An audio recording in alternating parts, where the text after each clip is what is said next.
All right. Thank you very much. My name is Isaac Kikubage. I'm the Vice Chancellor of Egerton University. And today, it has been a great occasion. First, we were reconnecting again through an open day, University Open Day, which also commemorates the Founders' Day. That's the day, symbolically, when the college, Egerton College, started way back in 1939. And on this day, it was also very special because we were launching the book that details the history of the evolution and development of Egerton University.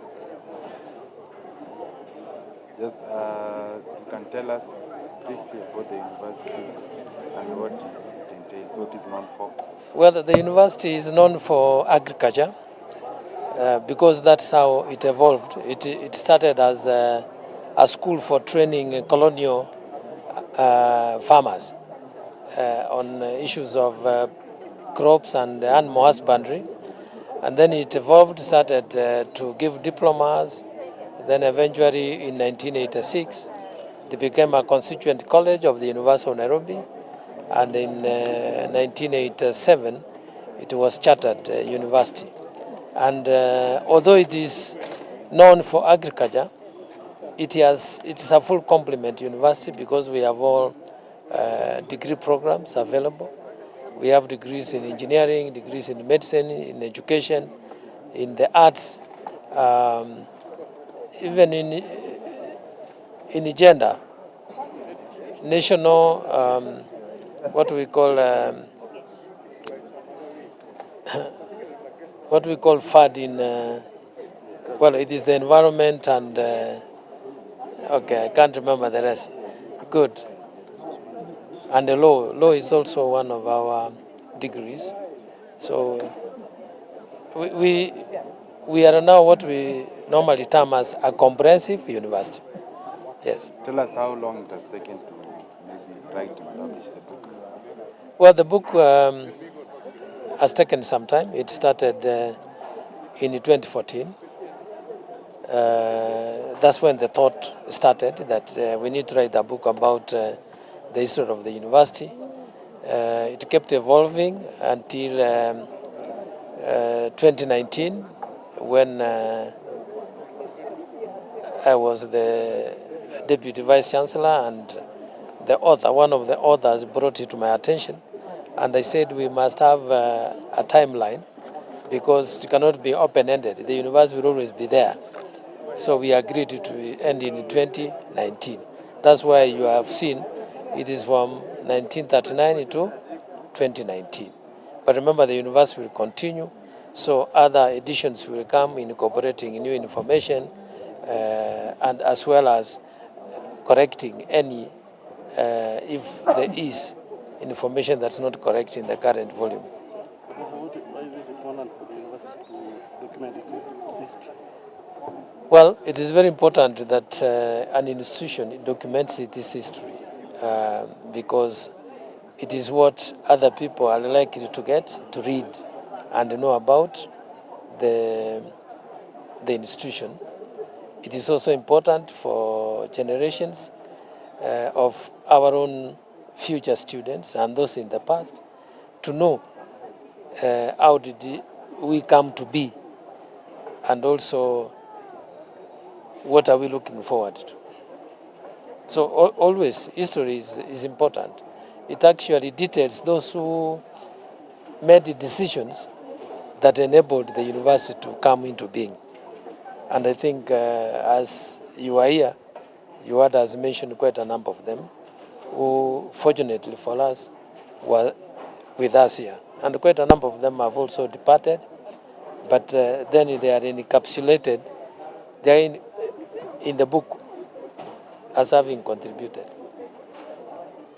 Market the book, is it online? Is it, Well, the book is this print version, and there is the electronic one which is online. If you go to various, well, the most common one, if you go to Amazon, it is actually in Amazon.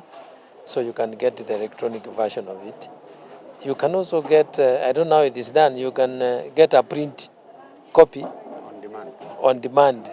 There is a way they have put it so that you print it yourself by paying a fee, and then you are able to print a hard copy for yourself. Yes. Thank you, Dr. Wahome Rureli from the Ministry of Education, State Department for Higher Education. And I'm here representing the ministry. And I only want to talk about the book and Egerton. And what I can say is that we are very much excited and happy about what Egerton University has done to come up with that ideal of one, having an open day so that they can also integrate with the society, so that they can be able to see what they are doing here. And number two, the book. Documenting history of this institution is a very big thing. And we want to encourage other institutions that they follow suit so that they can be able to capture that history, where they are coming from, and have it documented so that generations that come after that, many years after that, can be able to read and be able to know where that institution came from. So that is mostly what I can say about why we are here today, what you have learned today, and what we encourage others to do. So thank you very much, and it was a good day for us. Thank you. Thank you, sir. Honor to work on this book. The work was done by my colleague, Professor Mateka, who is actually the historian between us and me since the year 2014. This is when the university decided, after having failed several times in the past, to write that history. What was challenging, apparently, for our predecessors was the lack of information, especially about the early years. The colonial period started from 1939, and indeed documents were difficult to find, but this time the university was determined that the history of Egerton University must be written. So the task was assigned to us, and we started work, initially together with also another colleague, Professor Chris Onyango, who was very useful because he had been a member of the Egerton University community and a leader of that community for many years. So we started, it became a search for sources, for confirmation of these sources and so on. We used oral interviews, we used records from the Kenya National Archives, from other places. Generally, the big task was how to reconstruct the history from 1937 to independence, especially, but especially the first years, the first, let's say, 10, 15 years. So eventually this work was done after going in many different directions, archival material, discovering people or relatives of people who lived during that time and who themselves had kept information of one kind to another. So basically the work, why it took such a long time, was because the work of writing a truthful and objective history depended on us having well-verified information of very many different kinds. And so the looking for that information, finding it, verifying and so on, is what constituted our work. But also then reading much more broadly about the history of university education in Kenya, because the Egerton story is not just out there nowhere. It is in the context of the development of education generally in Kenya. So in order to be able to understand, to analyze our material, we also had to read a lot about education generally in Kenya. It has been a great privilege to do that work, because really Egerton University is the one with the oldest history in Kenya, and also it has a very complex past. It became as a colonial institution. And also, just to be trusted with this task to write the history of our university has been, for us who have worked here for many years, a very great honor and responsibility. And we have learned a lot from doing this work. It's one thing, to think that you know something, and another to sit down to put it in writing when you recognize that you are having so many challenges, of being sure that what you are saying is really true. So, but it has been really a great learning experience, and also a testing of our abilities as scholars.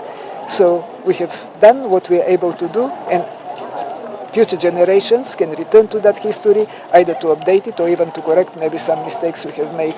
Yeah, that's Now, what I just can. tell us details about the book, the name of the book, the pages, what is contained in the book. The book is called Das Until, which is the motto for Egerton University, and then a history of Egerton University from 1939 to 2019. So the book is large. It is about 600 pages. And it covers that period when it's a kind of a chronological but also thematic unfolding of the history of Egerton College and then Egerton University. So it's all about what happened, how it happened, perhaps why it happened, where we were heading, were we reaching the right destinations, and so on. It's really like a reading of what happened to us over all these years. Yeah. May just give the names of the writers, of the authors. The two authors are Professor Ruben Mateka, who teaches history in the university, and myself. I'm Emilia Ilieva, and I'm a professor of literature also at Egerton University. Thank you. Yeah, thank you.